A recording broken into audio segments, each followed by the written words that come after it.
The moment her slide deck hit the town hall projector, and the CEO said this model represents what happens when leadership meets innovation, Cassandra felt her stomach go static, like the inside of a microwave about to blow. She'd seen that font, that layout, the color-coded heat maps, the latency graphs, even the debug notations hidden in the corner slides she'd forgotten to remove. Her fingerprints were all over that presentation, and yet, as applause swallowed the room, no one looked her way. Not once. The CEO, Brett Langford, MBA from Stanford, ego from Mars, paced the stage in his tight little vest like he personally coded the neural net while sipping organic espresso off a drone's back. "Our AI model," he said, letting the words linger like he'd conceived them mid-yoga. "It's a testament to what we can accomplish together. Together. Like hell." This was the same guy who once called Cassandra's project an interesting side hustle during a board review, then asked if the AI could be made to predict lunch orders too. Now here he was, wearing her life's work like a crown at Comic-Con. She sat 3 rows back, flanked by coworkers, pretending not to notice the way her jaw was set like it had been welded shut. Maybe they knew. Maybe they didn't. Maybe they were too busy clapping to care. Name wasn't on a single slide. Not the title, not the footer, not even buried in the appendix like some intern's typo correction. And just like that, something in her blinked off. Not rage, not sadness. Just a power strip flipped silent in the back of her skull. The room dimmed, her pulse slowed. She smiled just a little and opened the Notes app on her phone. Clean out desk. Delete shared draft. Don't forget mug. That's how it begins. Not with fire, with stillness. And hey, if you've made it this far, do me a solid. 95% of people watching this aren't subscribed, and I'm trying to hit my first 10,000 subs without bribing my Aunt Samba class. If you're enjoying this ride, tap that button. It helps way more than you think. Back to Cassandra. Later that day, while Brett was basking in post-presentation handshakes and LinkedIn pings from VC vampires, Cassandra sat alone in the break room, staring at the vending machine like it owed her an apology. A notification buzzed on her phone. Company-wide thank you email for Team AI Vision.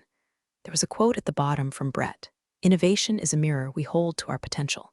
She laughed out loud. It startled Barb from HR. A mirror, huh?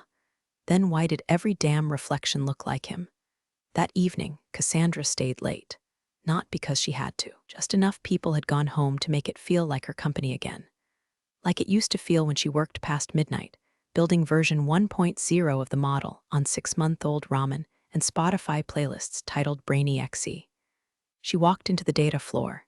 Empty cubes, ghost light monitors. The low hum of the server caged like a choir of tired machines. She stood there for a moment. Then opened the shared drive, found the draft patent proposal she wrote 18 months ago. The one she never submitted. The one marked. For review final, don't send V4. She deleted it. No announcement. No grand gestures. Just gone. Tomorrow, they'd think she rage quit or burned out or got headhunted by a crypto bro in a hoodie. They wouldn't know the truth. Not yet. Cassandra had already begun building something better. The screen was mounted above the cafeteria fireplace, like some kind of corporate hearth meant to warm their souls with synergy and stock prices. Cassandra stood beside the microwave, arms crossed, as Brett Langford's face flickered in 4K. He was standing on a stage in San Francisco, backlit like a tech messiah, delivering his keynote address at the Global AI Innovation Summit. And after countless late nights, he said, pausing just long enough to make it sound painful, "I knew we had something special." Cassandra didn't blink, didn't move. Some said it was too ambitious. Brett continued, pacing across the stage with the slow precision of a man who'd rehearsed in front of a mirror while exfoliating. Some said the warehouse data couldn't be modeled with real-time adaptability. But I believed in this vision. Vision, like it was a dream he'd had after microdosing on a Tesla factory tour. The camera panned to the audience, a sea of VCs, tech bloggers, LinkedIn influencers nodding like bobbleheads in Patagonia vests. A slide appeared behind him, showing version 3.4 of the efficiency model's output architecture. Cassandra's original schema, recolored, sanitized, but unmistakably hers. She had drawn that model on a napkin during her sister's baby shower. And now, Brett said, voice swelling with faux humility, "I'm honored to accept this recognition, not for me, but for the future we're all building together." Cue the applause. Then came the dagger. The host returned to the podium with an oversized check projected behind them, $15 million in grant funding from the International Tech Futures Initiative. For scalability, for vision, for his model. Cassandra heard her own breath scrape the back of her throat, not from sadness. That part had already rotted away. What was left now calcified fast, quiet, clean, lethal. Barb from HR, sipping her chamomile, whispered, "Isn't that your architecture?" Like she was asking if Cassandra left the copier on. Cassandra didn't answer. Instead, she walked out of the cafeteria, past the marketing interns clapping at the screen like seals begging for startup fish. Her steps were even, measured. Her fingertips buzzed, but not from nerves, from clarity. Like all the noise had finally been vacuum sealed into a single purpose. At her desk, she opened her drawers, pulled out her headphones, favorite Pilot G2 pens. A Polaroid of the first all-female dev team she led before Brett restructured them into gender-balanced silos. She didn't cry, didn't even sigh. She opened her laptop, dragged the last 2 years' worth of local notes to a USB stick, then opened Slack and typed a message in her private channel. "Done here, you were right." The only person in that channel was herself. By 7:15 p.m., Cassandra's desk was empty. By 7:16, her badge was placed neatly on top of it. She left no post-it note, no goodbye card, no parting quote from Maya Angelou. The only evidence she had ever been there was a faint ring on the desk where her coffee mug had lived, and the absence of brilliance her absence would now create. Outside, the sun had dipped behind the city's skyline. She walked to her car in silence, save for the soft crinkle of the checkered tote she'd gotten from a dev conference in Austin, back when she still believed in company culture. Tomorrow they'd find out she was gone, but they wouldn't realize what else had left with her. Not yet. Cassandra's resignation email had 2 typos and 0 emotion. Subject line, formal Knots Risknation message. Please accept this as my resignation effective immediately. Thank you for the opportunity. No passive-aggressive digs, no legal jargon. No inspirational Brené Brown quotes about boundaries or burnout. Just a short, bland middle finger wearing business casual. The reply came 6 minutes later from Brett's assistant. Received. HR will be in touch. Wishing you the best in your future endeavors. Cassandra didn't even open it. She was already standing in the corner office, the one where her model had been called a decent MVP, and logging into her admin terminal for the last time. The hallway outside was unusually quiet. No passive-aggressive printer wars, no sales guy yelling into his AirPods about synergy. Just Cassandra's keyboard clicking, like the sound of nails being driven into a very expensive, very deserving coffin. She navigated to the team's internal development folder, //workshare, right arrow AI ops, right arrow Cassandra models, right arrow patent draft v final 3. DocX. She hovered over it for a moment. This was the document she'd written 18 months ago, before Brett discovered the value of AI and started calling Cassandra's work proof that vision is exponential. She opened it, skimmed the abstract. Title: Dynamic Modular Neural Framework for Predictive Logistics Optimization Inventor. CM, Rio's submission status. Internal review only not filed. She had stayed up for 2 nights crafting the language to be airtight, unassailable. Cross-referenced her codebase against prior art, made it modular, scalable, and just abstract enough to bury the crown jewels under legalese. It was the blueprint, not just of the system they'd showcased, but the intellectual skeleton holding the whole operation together. Cassandra's hand didn't hesitate. She right-clicked the file. Select. Delete. A prompt appeared. Are you sure you want to permanently delete this file? She clicked yes like she was silencing a smoke alarm in someone else's house. Gone. If someone went looking for it later, they might assume it was never finished. Or lost. Or maybe they'd pretend it never existed at all, much like they pretended she hadn't built the foundation of their entire goddamn logistics empire. She stood, unplugged the USB drive she'd loaded with sanitized versions of her personal docs, removed her VPN token, and dropped it on Brett's leather blotter like a used napkin. Down the hall, the glass conference room was occupied by a strategy sync. PowerPoint animations flared on a screen. Someone was explaining a roadmap Cassandra herself had sketched on a whiteboard 9 weeks ago, with Brett's initials now sitting in the corner. She walked past them all like she was invisible. No one stopped her. No one asked why she wasn't sticking around for cake or at least an exit interview. That would have required remembering her in the first place. The elevator dinged. She stepped inside. As the doors closed, she took out her phone, opened the encrypted folder, checked the status of a different document. Patent filed, confidential pending publication. Different title, different structure, different ownership. Not theirs, not anymore. Real patent wasn't stored on any company server. It lived in a folder buried deep inside a private GitLab repo named Cranberry Hotel. No one ever questioned the name. Why would they?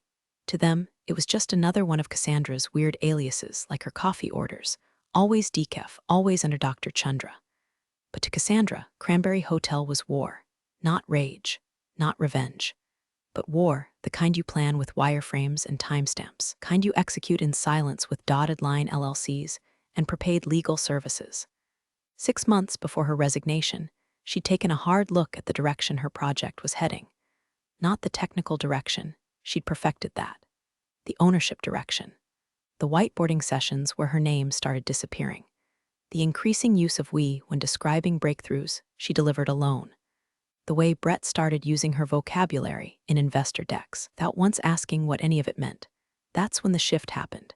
She stopped fighting for credit and started building an escape route. The shell company came first, registered in Delaware, naturally. Generic name. No ties to her LinkedIn.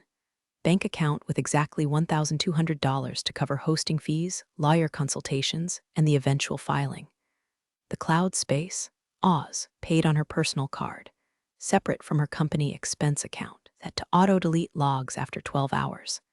The Git repo, no workplace credentials, no shared assets, code written from scratch, rearchitected with cleaner interfaces, stripped of anything that could be argued as derivative. She didn't just rebuild the model, she improved it. The original was efficient, sure, but this version was modular, plug and play, scalable across industries. She even toyed with retail forecasting as a secondary use case, just in case she ever wanted to license it to a Walmart-level whale. The patent took 3 weeks of sleepless nights and 2 gallons of cold brew. She wrote it between meetings, over weekends, at her sister's kitchen table, while pretending to enjoy family brunch. While Brett was busy networking, Cassandra was tightening legal language. While he was getting drunk at leadership offsites, she was double-checking clause exemptions and building IP fences that would hold up under international scrutiny. The night she submitted the filing through her LLC's legal rep, she didn't celebrate. She just sat in her apartment, lights low, sipping tea that had gone cold 3 times. On her laptop screen, a simple confirmation. Patent application no. US 98,210 to 31B1 applicant. Rhine Bridge Systems LLC filed. Timestamped. Official no Cassandra. No Rios. Just a ghost company with ironclad ownership and digital fingerprints that traced back to nowhere. If anyone in the office found the old draft she deleted, they'd assume she abandoned it. Never imagined that same draft had been reincarnated under a different legal structure, with safeguards wrapped so tight, even the corporate legal team wouldn't know where to begin. They thought she quit, thought she'd burned out. She hadn't. She was 5 steps ahead, and her checkmate hadn't even been played yet. The table was tucked in the back corner of a minimalist Japanese fusion place in downtown Chicago, the kind of spot that whispered money without shouting about it. Booth had low lighting, noise-canceling wood slats, and soy sauce bottles that cost more than Cassandra's old desk chair. Across from her sat Miguel Tran, CTO of Viron Systems. Black-rimmed glasses, no tie, laptop already open. Miguel wasn't the type to waste time on small talk. He respected code too much for that. Years ago, they'd worked together on a doomed supply chain optimization project for a freight company that thought AI was a passing fad. Miguel was the only one who'd believed in her logic trees. Now he ran tech for her former company's biggest rival. Miguel gave a small nod. So, you said you had something to show me. Cassandra reached into her tote and slid a small, matte black device across the table. Raspberry Pi, preloaded, plug and play. No PowerPoint, he joked, half serious. Not unless you want to see a bullet list titled Brett Langford is full of shit. Miguel smirked, plugged the device into his laptop, and the UI sprang to life. The interface was clean, intuitively visualized, no clutter, minimal latency.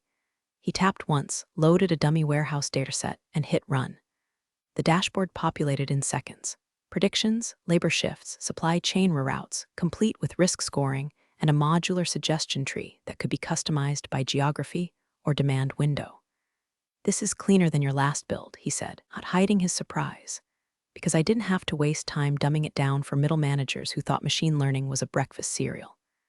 Miguel clicked through a few more panes. His eyes narrowed.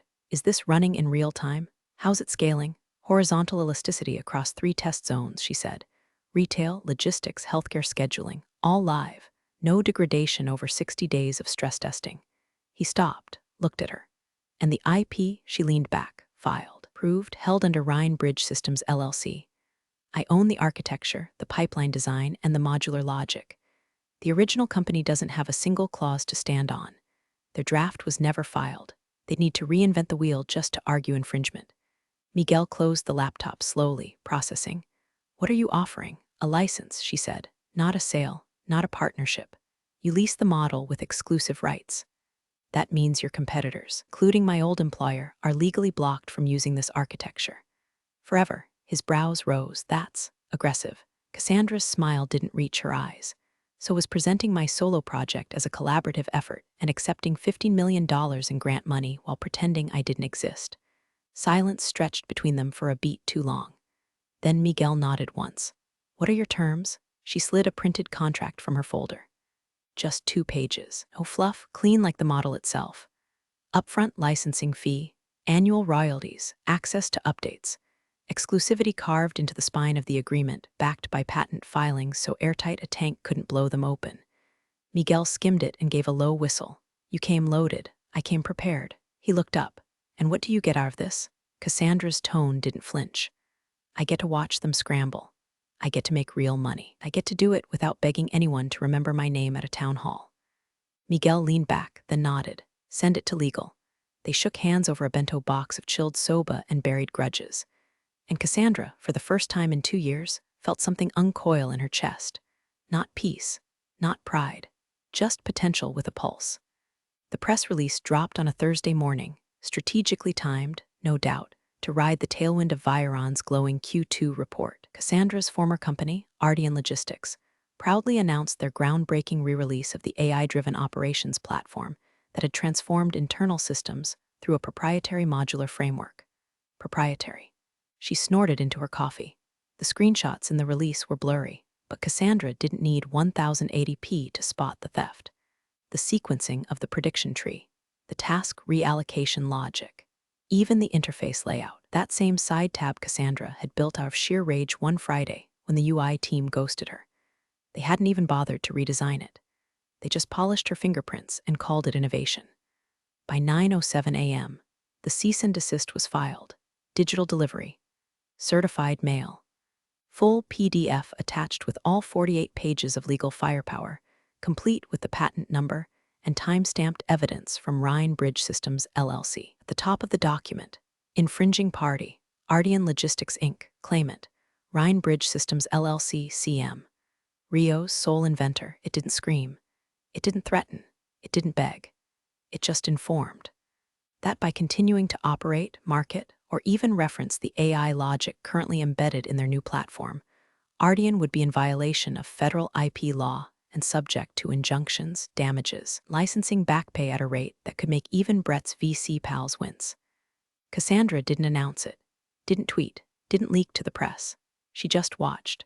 Watched the internal memo leak 3 hours later, posted anonymously to a tech forum, of course. The kind where disgruntled employees turn whistleblower the second their espresso budget gets cut. The post was titled, "So apparently we might have stolen something?" Inside, a screenshot of the legal notice, partially redacted, and an email chain from the company's general counsel. The GC's message read, in part, "We believe there is a misunderstanding regarding the origin of certain architectural components. Please refrain from internal discussion until legal has reviewed all materials." Translation: "We're cooked, but keep clapping." By the end of the day, Ardian's LinkedIn posts had gone suspiciously silent. Brett's usually hyperactive Twitter feed, which had recently included the hashtag #Ivisionary, was reduced to a single retweet about mindfulness in the workplace. Meanwhile, Viron's legal team was already drafting Cassandra's favorite 3-word phrase in modern corporate warfare: motion for injunction. She opened her email inbox and found the notification. Filing confirmed. Cease and desist successfully delivered to all named parties. She exhaled slowly. Not relief, not joy, just calibration. Her old company had declared war without realizing the terrain had shifted beneath their feet. Cassandra wasn't hiding anymore. She wasn't reacting.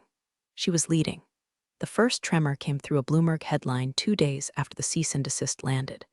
Viron's new AI platform doubles forecast accuracy. Ardian faces IP questions. The article was polite, nearly sterile in its wording. But Cassandra knew how to read between investor-grade lines. The subtext was clear. Viron had just leapfrogged Ardian's flagship platform, and nobody was buying the story that it was coincidence. By Wednesday, the markets agreed. Ardian's stock dipped 4% before noon.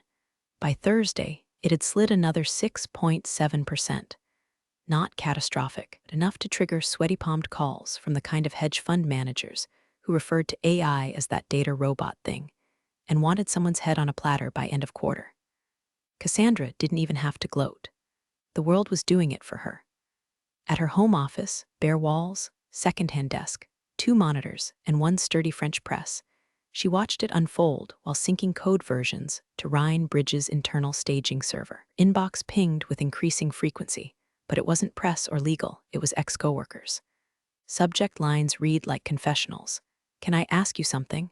Did you really patent the whole thing? I didn't know they were doing that with your work." Some were groveling. Others danced around it, pretending they'd always had her back.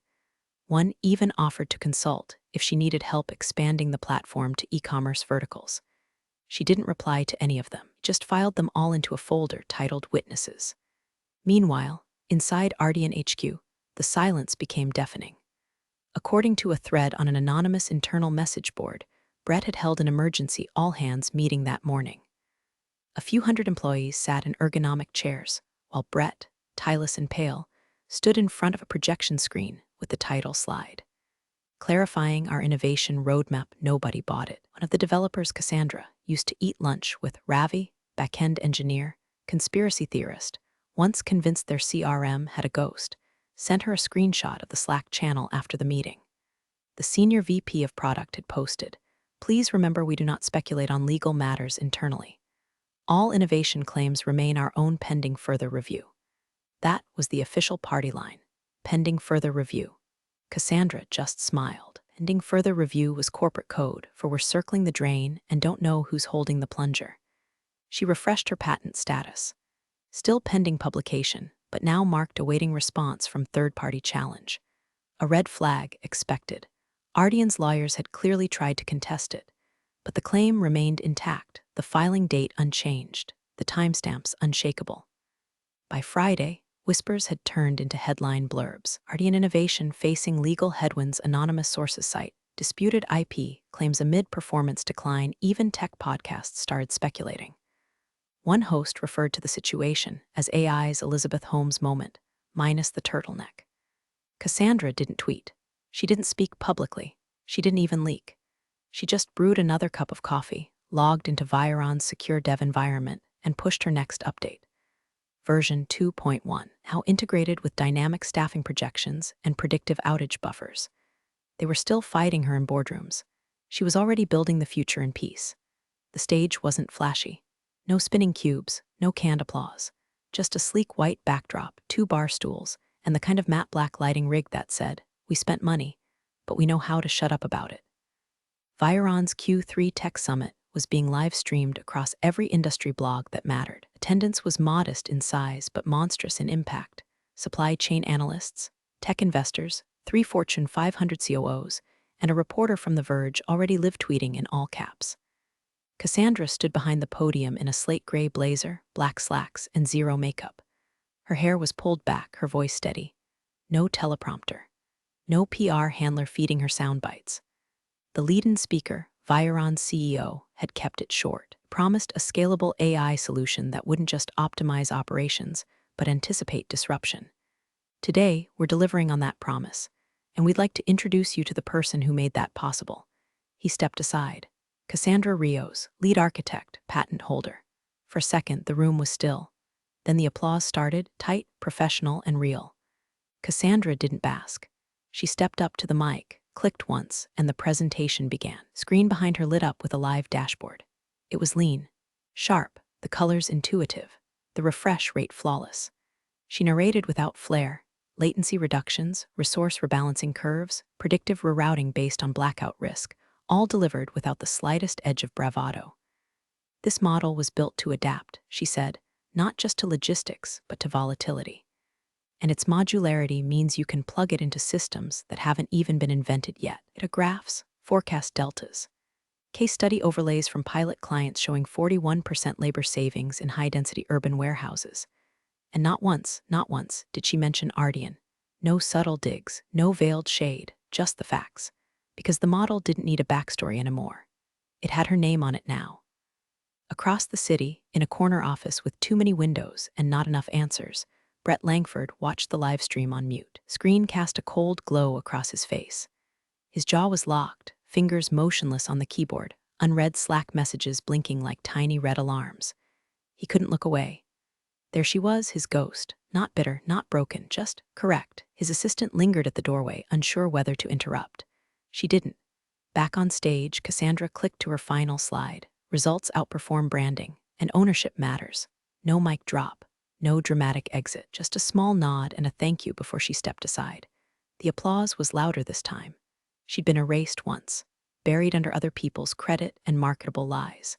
Now, there was no scrubbing her name from this story, no scrubbing her face from it either. Cassandra Rios, IP holder. Live, on record, and finally seen exactly how she planned it. The earnings call started 5 minutes late. That alone was blood in the water. Cassandra sat at her kitchen table, tea steeping beside her laptop, audio piped through a Bluetooth speaker as the dead air finally gave way to the nervous voice of Ardian's investor relations director. Good morning, and thank you for joining Ardian Logistics Q3 earnings call. I'll now hand it over to our CEO, Brett Langford. She didn't expect his voice to shake, but it did, just slightly. Good morning, everyone. This quarter presented both challenges and opportunities for growth. Corporate opportunities for growth is code, for we're about to explain how the ship caught fire while still at sea. Cassandra sipped her tea. Earl Grey, no sugar. Brett stammered through the revenue slide, down 12%, blamed seasonal disruption and unforeseen technology hurdles.